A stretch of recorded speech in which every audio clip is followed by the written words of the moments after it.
Hi everyone. So today I'm going more into my planning process. So I'm going to go through my timeline, my character sheets and my plot description as well as my chapter descriptions and hopefully get a good idea of how I plan my stories. So first things first, with my planning, I start with the who, what, when, how and why. So I've got my names and I've got what's the story about. I've got how the problem started. When did the conflict start? How did the conflict happen? How is the conflict resolved? And the title at the bottom. And I use that to sketch out a very rough timeline. So it starts off with like the problem and it goes into confronting the problem and then resolving the problem. And each colour is a different section, like either a chapter or a scene. But it is a very rough draft. I will be doing another one that's a bit tidier and a little bit more organised. Because it's just notes and scenes thrown together.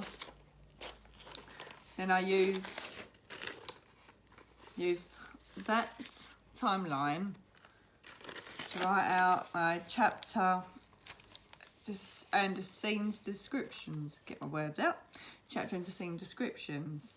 It's like the intro, and I learn up the characters and as the timeline, but more in bullet points, and it's a little bit more organised. And this is what I'll be using for when I do a new timeline, which is a little bit tidier, so that I know like how the story's going to go. I also have my character sheet. So I've got characters' names, the role in the story, occupation, physical description, habits and mannerisms and personality. And at the bottom, we've got internal conflicts, external conflicts, and I like little notes at the bottom. I should mention that I have adapted my character sheet from the Scrivener software, because mine was a little bit more different. Mine would have the age, the hair, eyes, and physical descriptions, plus the height, and then it would have background. But I go into more of that a little bit later. But I'm using the Scrivener one as just a really basic layout, and then I can do my one with the more details afterwards.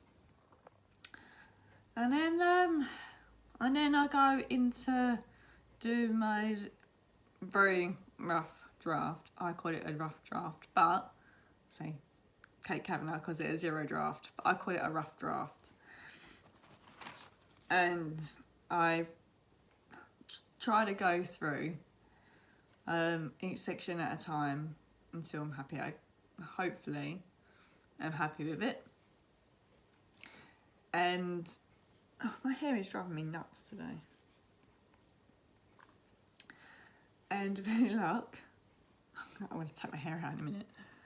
With any luck, I'll have a fairly decent first draft, my rough draft, and then I can start building on it in the second draft, where I add more details. Sorry, I'm just gonna lean down and grab my cappuccino. I love cappuccino. I've missed it. But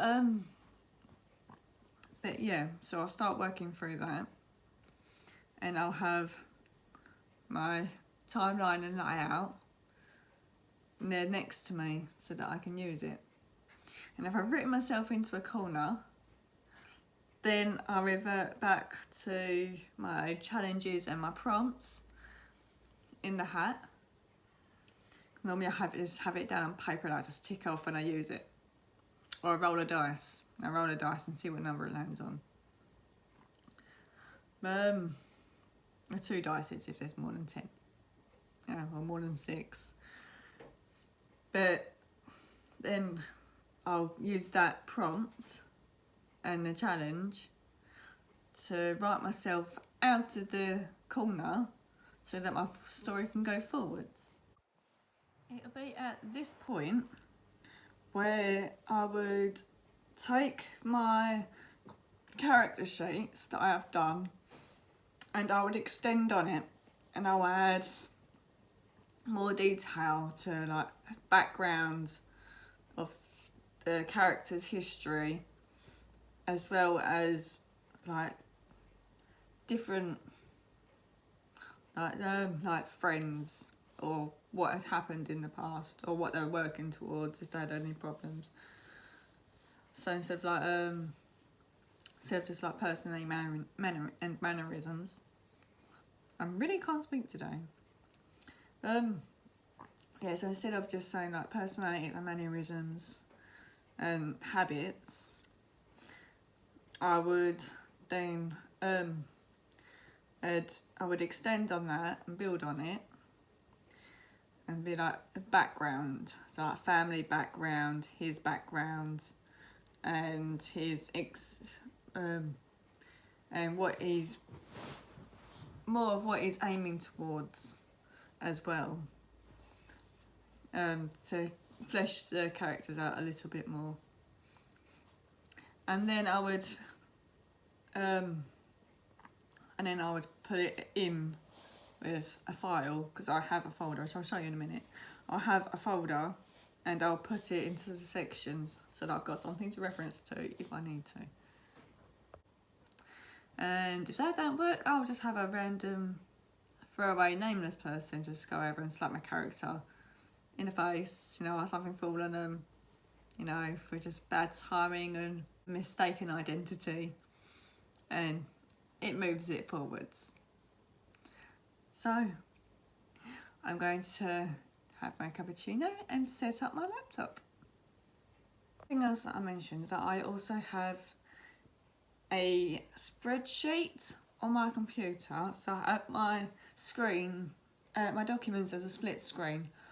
On my left I've got my writing, and on my right I have my spreadsheet for my word count, so that I can keep track of how much I've written a day and how much my words are at.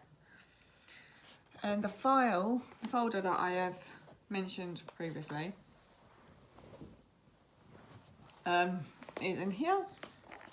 It's got different categories, and it goes from chapters, scenes, characters, titles, and synopsis. And so for like future points, if I've already thought of like the ending of my story before I've actually got there, I'll stick it in my folder so that I know I can copy it out later. And it goes with my characters and titles for my future books and future scenes, future chapters. It all goes in here. So that all my planning for this one story will get put into one file afterwards. Like, I'll bring it together and staple it, and then I'll stick it into another folder. I've got another two folders, but they're for projects I've already done and ones that need to be looked at again. I like to be like put aside and to return to for editing another day. But my current work, what I'm the projects that I'm working on at the minute, gets put in here until finished, and then when I finished with my last draft before I start the editing, that gets moved over. You know, so I have a 3-folder process. So like working on redrafting, edit, and then obviously the finished project would be up on publishing. So I hope this video has been helpful and answered any questions about my planning process. Maybe it'll give you ideas about what can help you with yours if you've written yourself into a corner like I've done plenty of times myself. Just let me know. Don't forget to like and subscribe, and I will put in my website link in the description below if you want to have a look at my books, and I'll catch you in my next video.